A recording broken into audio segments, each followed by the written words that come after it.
Videos देखने के लिए आप हमारे चैनल को सब्सक्राइब करें और नोटिफिकेशन पाने के लिए आप बेल आइकन को क्लिक करें। हेलो दोस्तों, सभी को प्रणाम। इस वीडियो में जानते हैं सुदर्शन चक्र का रहस्य। सुदर्शन चक्र एक ऐसा अचूक अस्त्र है जिसे छोड़ने के बाद ये लक्ष्य का पीछा करता है और उसका काम तमाम करके वापस छोड़े गए स्थान पर आ जाता है। सुदर्शन चक्र को विष्णु जी की उंगली में घूमता देखा जा सकता है।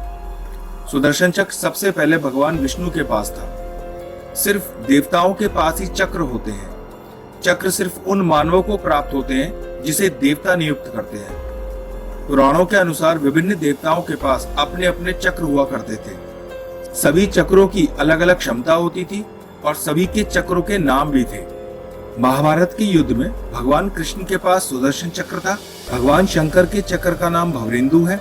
विष्णु जी के चक्र का नाम कांता है और देवी का चक्र मृत्यु मंजरी के नाम से जाना जाता है। सुदर्शन चक्र का नाम भगवान कृष्ण के साथ अभिन्न रूप से जुड़ा हुआ है।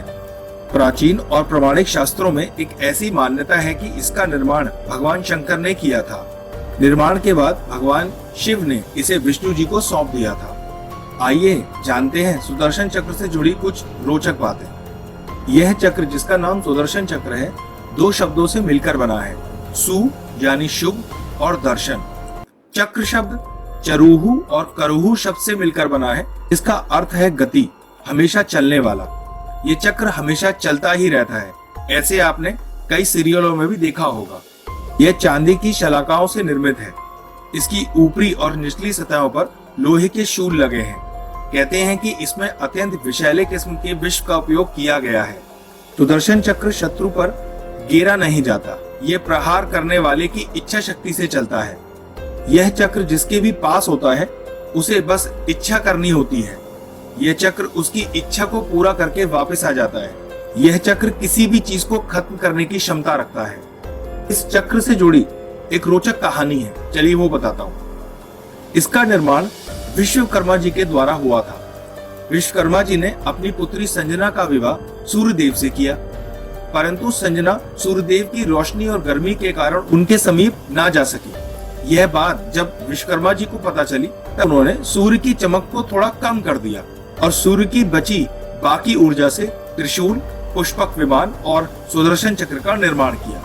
ऐसा भी कहा जाता है कि श्री कृष्ण जी ने गोवर्धन पर्वत को सुदर्शन चक्र की सहायता से ही उठाया था। श्री कृष्ण ने महाभारत के युद्ध में सुदर्शन चक्र का इस्तेमाल सूर्यास्त दिखने के लिए किया था, जिसकी मदद से जयद्रथ का वध अर्जुन द्वारा किया गया था। जो और कथाएं इस प्रकार है। इस चक्र ने देवी सती के शरीर के 51 हिस्से कर भारत में जगह जगह बिखेर दिए और इन जगहों को शक्तिपीठ के नाम से जाना जाता है। यह तब हुआ जब देवी सती ने अपने पिता के घर में हो रहे यज्ञ में खुद को अग्नि में जला लिया।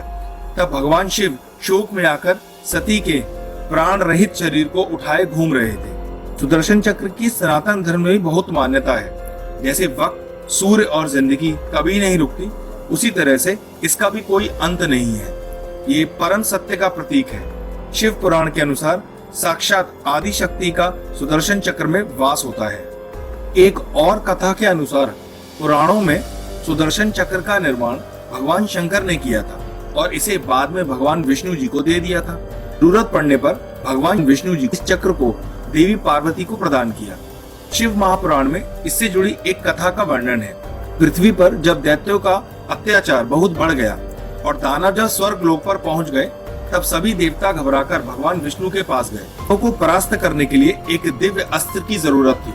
तब भगवान विष्णु ने कैलाश पर जाकर भगवान शंकर की आराधना की। भगवान विष्णु ने हजारों नामों से भोलेनाथ की स्तुति करी और प्रत्येक नाम के साथ एक कमल का फूल भोलेनाथ को अर्पित करते गए। तब भोलेनाथ ने भगवान विष्णु की परीक्षा लेने के लिए उन 1000 कमलों में से एक पुष्प को गायब कर दिया। शिव की माया के कारण भगवान विष्णु को यह बात नहीं पता चली और जब उन्हें एक पुष्प नहीं मिला तो उन्होंने भोलेनाथ को पुष्प की जगह अपनी एक आंख अर्पित कर दी।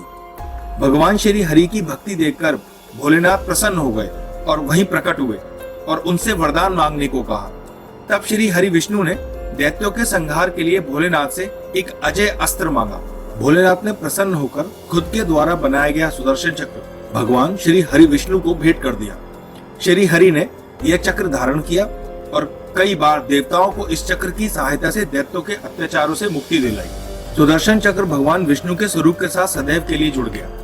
इसके बाद श्री हरि ने इस चक्र की आवश्यकता पड़ने पर माता पार्वती को इसे प्रदान किया। माता पार्वती से यह चक्र कई देवी देवताओं से होता हुआ भगवान परशुराम के पास पहुंचा और भगवान परशुराम से यह चक्र श्री कृष्ण जी के पास पहुंचा। तो यह थी सुदर्शन चक्र की संपूर्ण कथा। आपको हमारा वीडियो कैसा लगा कमेंट सेक्शन में जरूर बताइएगा। अगर इसी तरह के रोचक वीडियो देखना पसंद करते हैं तो हमारे चैनल को सब्सक्राइब कर लें और साथ में लगे बेल आइकन को भी हिट कर दें, जिससे आगे आने वाले वीडियोस का नोटिफिकेशन आपको मिलता रहे। तो आज के लिए इतना ही, मिलते हैं अगले वीडियो तक। तब तक जय हिंद।